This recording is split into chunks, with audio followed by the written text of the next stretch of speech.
Hola, ¿qué tal? Sean bienvenidas todas las personas de cada rincón de este planeta a un episodio más de Filosofía aplicada a la vida cotidiana. Mi nombre es Aralia Valdés y es un verdadero placer estar nuevamente con ustedes.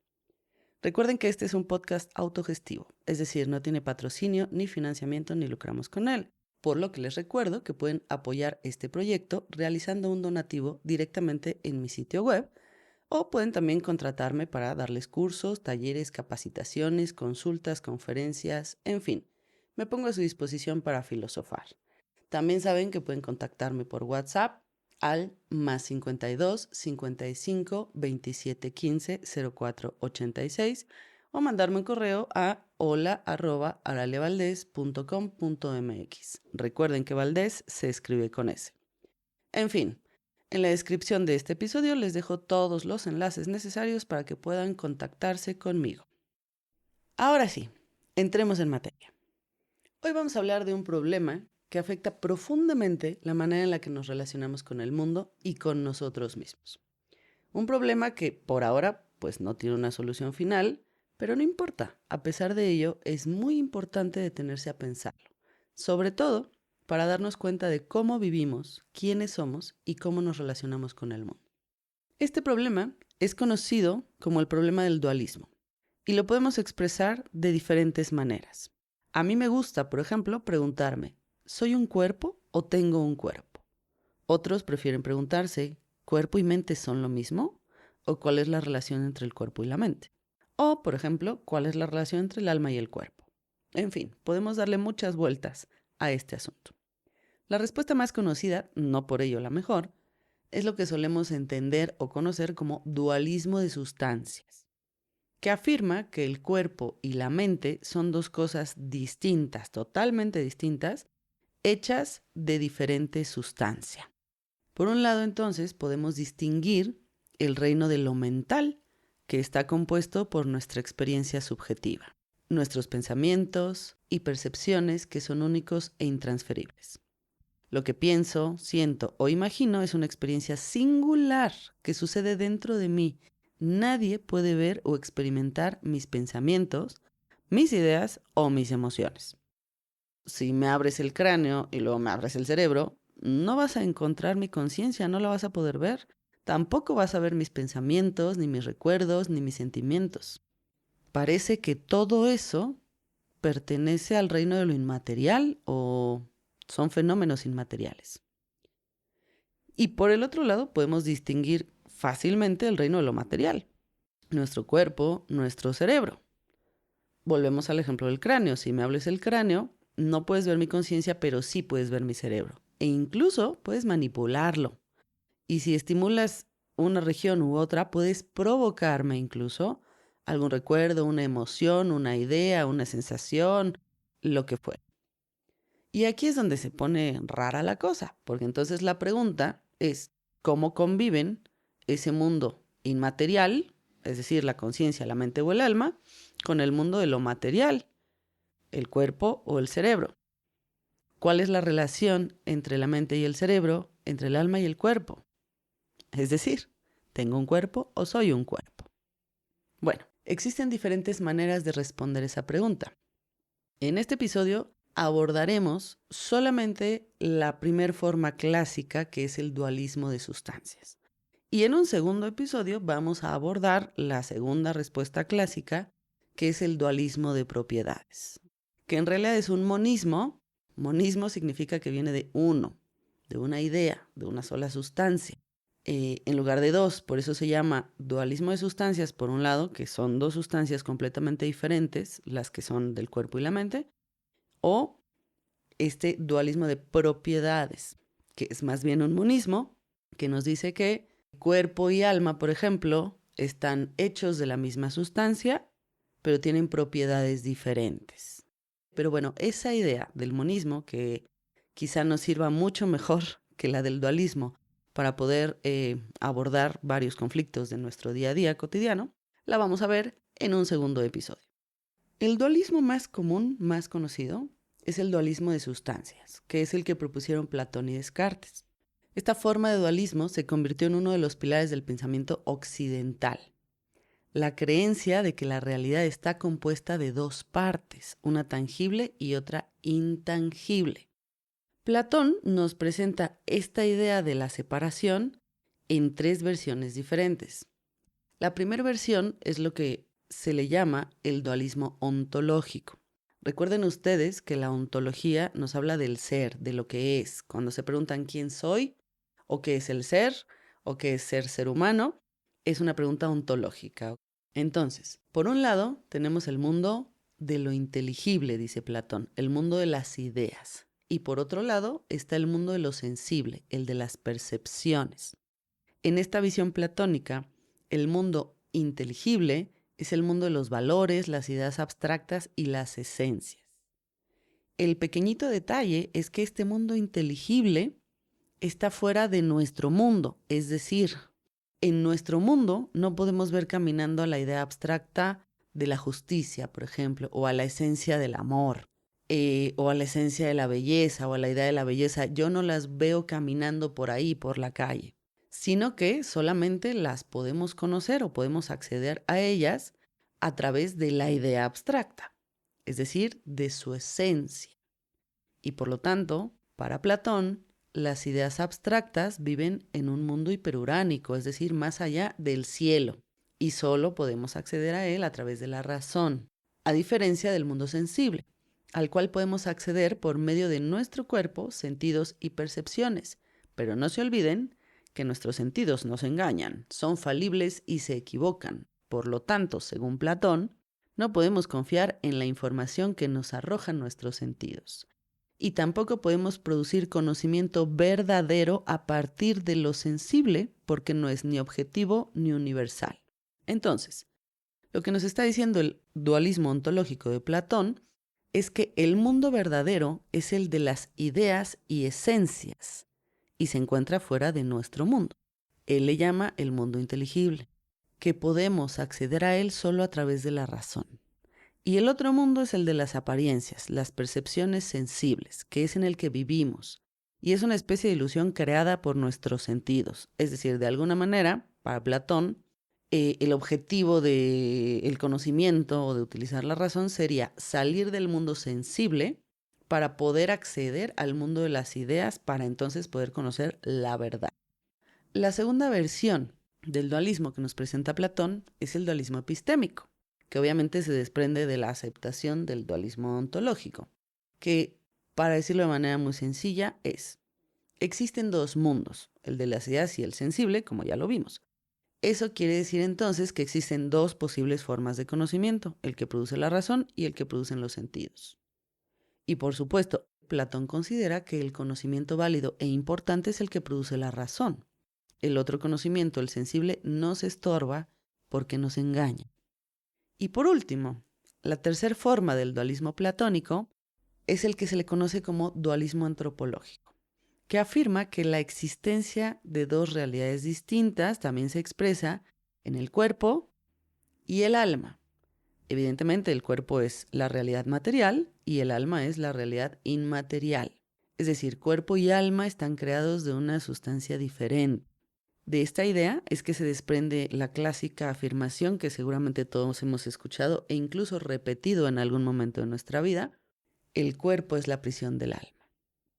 Entonces, recapitulando, podríamos decir que el dualismo de Platón se divide de la siguiente manera. Por un lado tenemos el mundo sensible, que implica los sentidos y el cuerpo, y es un mundo visible, es decir, accedemos a él gracias a la vista y los sentidos, pero es mutable, siempre cambia, es temporal y finito, es decir, es mortal, es corpóreo y es imperfecto. Todo lo que percibimos a través de este mundo sensible no son más que las copias imperfectas de las ideas perfectas del mundo inteligible. Entonces, podríamos afirmar que nuestro cuerpo es una copia imperfecta del alma, según Platón. Y por el otro lado, tendríamos al mundo inteligible, en el que se encuentran la razón y el alma, por supuesto. Este mundo es invisible, inmutable, eterno e invariable. No cambia, es incorpóreo, inmortal y perfecto. Por lo tanto, las ideas que habitan en este mundo son el fundamento y la condición de posibilidad de las cosas, porque son la esencia misma de las cosas. Es decir, en la idea del cuerpo se encuentra la esencia misma del cuerpo y no en tu cuerpo. Interesante. Bueno, muchos siglos después, aparece René Descartes y nos presenta lo que hoy se conoce como el dualismo cartesiano, que nos propone más o menos la misma separación de sustancias que hace Platón, pero ahora entre el cuerpo y la mente de manera específica. Para este filósofo, la mente y el cuerpo son entidades completamente separadas. El cuerpo es mecánico, material, y por lo tanto puede descomponerse en partes. La mente es inmaterial, no mecánica, y no la puedes descomponer en partes. El alma sería parte de la mente o la mente en sí misma. Para Descartes, el alma es racional y nunca deja de pensar, ni cuando duermes ni cuando mueres, pues el pensamiento es la esencia misma del alma y por lo tanto, el alma racional no necesita de un cerebro para pensar. Para Descartes todo era físico excepto la mente. Esto nos da la impresión de que nuestro cuerpo es una máquina que está habitada por el alma, reafirmando entonces la idea platónica de que el cuerpo es la prisión del alma. Una de las obras más famosas de Descartes es Las Meditaciones Metafísicas, y en ella es en la que aborda el problema del dualismo de sustancias. Y una de las primeras conclusiones a las que llega es que lo que nos separa de los animales es que nosotros, los humanos, poseemos un alma racional que está ligada a la memoria y a las emociones. Esto implica que la gran mayoría de nuestros comportamientos, exceptuando aquellos en los que participa el alma, son análogos a las actividades de los animales y por lo tanto pueden ser estudiados a través de la anatomía, la fisiología y la etología, que esta última es la disciplina que estudia el comportamiento de todos los animales que no sean humanos. La segunda conclusión a la que llega Descartes es que el funcionamiento de un animal es mecánico, puramente mecánico, y puede ser entendido de la misma manera que una máquina y están sujetos a las leyes naturales. Y la tercera conclusión de Descartes es que los seres humanos somos los únicos que poseemos un alma racional y por lo tanto somos los únicos que pensamos, que tenemos lenguaje y conciencia. Es decir, somos los únicos animales que sabemos que existen. Según Descartes, los animales, al contrario que los humanos, no tienen pensamiento abstracto, no experimentan estados emocionales reales como el amor o el remordimiento y son incapaces de pensar o responder voluntariamente. Para Descartes, los animales son máquinas, de una complejidad que supera nuestra imaginación, pero al fin y al cabo son solo máquinas. Estímulo-respuesta, en las que todos los procesos son involuntarios. Y ojo, porque este argumento sigue siendo muy utilizado para afirmar el especismo, es decir, la creencia simple de que la humanidad es superior a otras especies humanas. ¿Por qué? Dos cosas. El ser humano tiene alma y tiene razón y los animales no. Y bueno, eso puede seguirse cuestionando evidentemente. Entonces, podríamos decir que para Descartes, para no hacer esta historia muy extensa, estamos divididos en dos. Por un lado tenemos la sustancia pensante, el alma, la mente, y por el otro lado tenemos la sustancia extensa, el cuerpo, la materia. Entonces, ¿cómo interactúan la mente y el cuerpo? ¿Cómo interactúa algo material con algo inmaterial? Esto nos devuelve a la pregunta inicial. ¿Soy un cuerpo o tengo un cuerpo?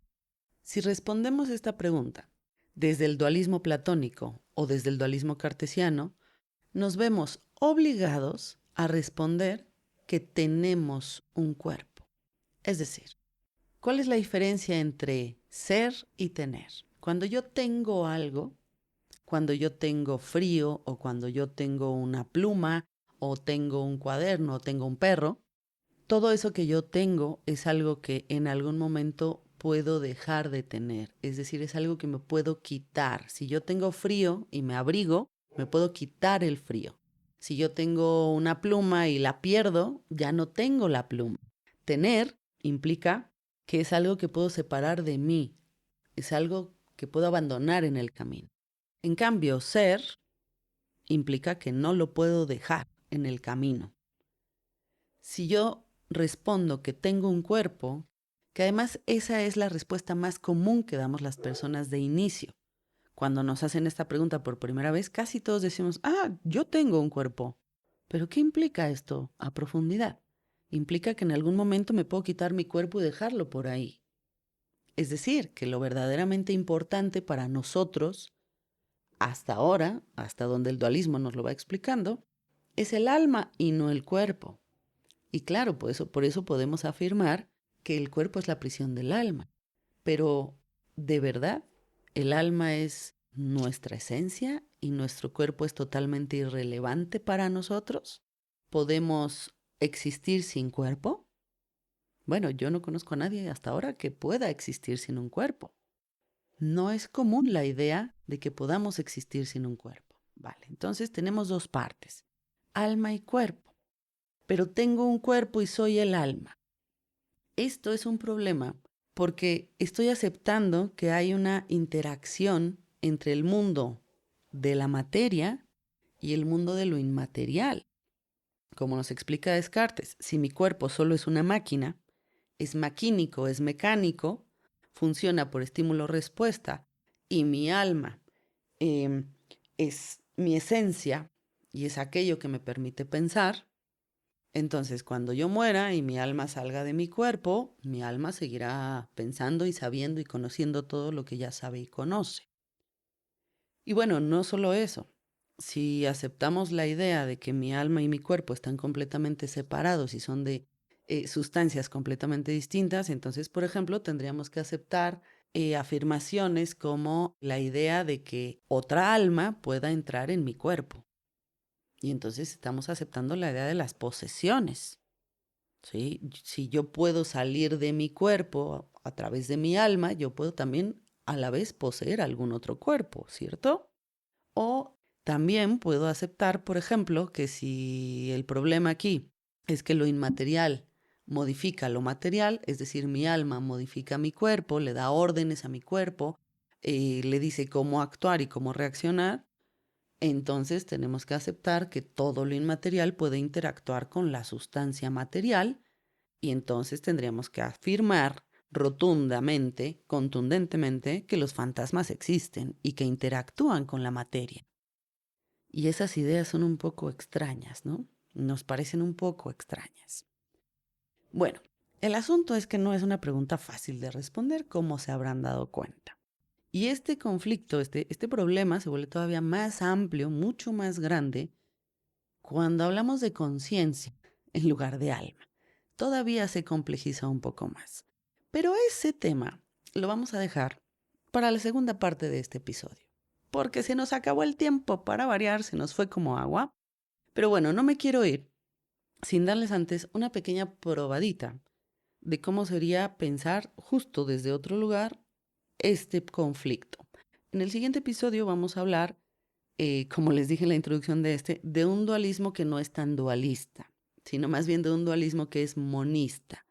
Algo que podríamos llamar el dualismo de propiedades en lugar del dualismo de sustancias. ¿Okay? Cuando hablamos del dualismo de sustancias, que es el de Platón, el de Descartes, estamos diciendo que nuestro cuerpo y nuestra alma están constituidas de sustancia completamente diferente, de elementos completamente distintos. En cambio, cuando hablamos del dualismo de propiedades, lo que vamos a afirmar es que dos elementos son de la misma sustancia, pero simplemente tienen propiedades o cualidades distintas.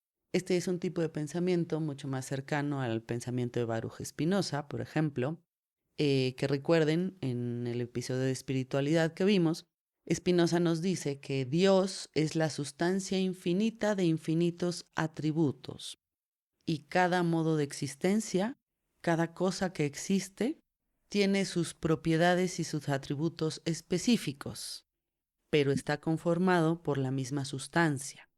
Entonces, este tipo de dualismo, que realmente no es dualismo, sino sería más bien un monismo de uno solo, una sustancia, nos diría tanto los árboles como los animales, como el concreto, como el aire, como Plutón, como Venus, como mis sueños, todos están hechos exactamente de la misma sustancia, pero cada uno de ellos adquiere propiedades particulares, dependiendo de sus atributos.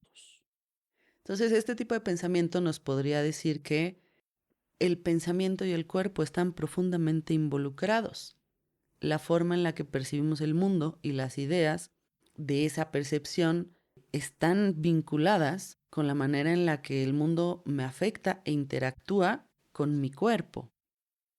Spinoza diría algo así como: el espíritu y el cuerpo son una sola y la misma cosa, simplemente que algunas veces son concebidos bajo el atributo del pensamiento y otros bajo el atributo de la extensión o de la materia. ¿Observan la diferencia? Entonces, Platón y Descartes nos proponen que una cosa es tu alma y otra cosa es tu cuerpo. Lo más importante es el alma o el pensamiento racional, dependiendo de cuál de los dos autores. Y el cuerpo, pues, es nada más materia que nos estorba y es irrelevante. Pero ese pensamiento, ese dualismo, nos deja con el problema de lo sensible, de lo emocional. Y si ustedes se detienen a pensar, nuestro día a día, nuestra vida cotidiana, nosotros no tenemos educación emocional. Nosotros no tenemos contacto sensible con nuestro propio cuerpo. La educación que recibimos es racional. Es decir, están cultivando nuestra mente o nuestra alma, pero no estamos cultivando el cuerpo y todo el mundo sensible que del cuerpo se desprende. Afortunadamente están cambiando un poco las cosas y ahora empezamos a tratar de, pues, cultivar ambas partes, pero quizás sería más interesante dejar de pensar que están separadas. No lo sé. En fin, eso será el tema precisamente de nuestro siguiente episodio. Así que bueno, espero que les haya gustado. No se olviden de compartirlo, no se olviden de escribirme, mándenme todos sus comentarios y todas sus dudas, por favor. Y nos vemos en el siguiente episodio con muchísimo gusto. Muchísimas gracias. Hasta la próxima.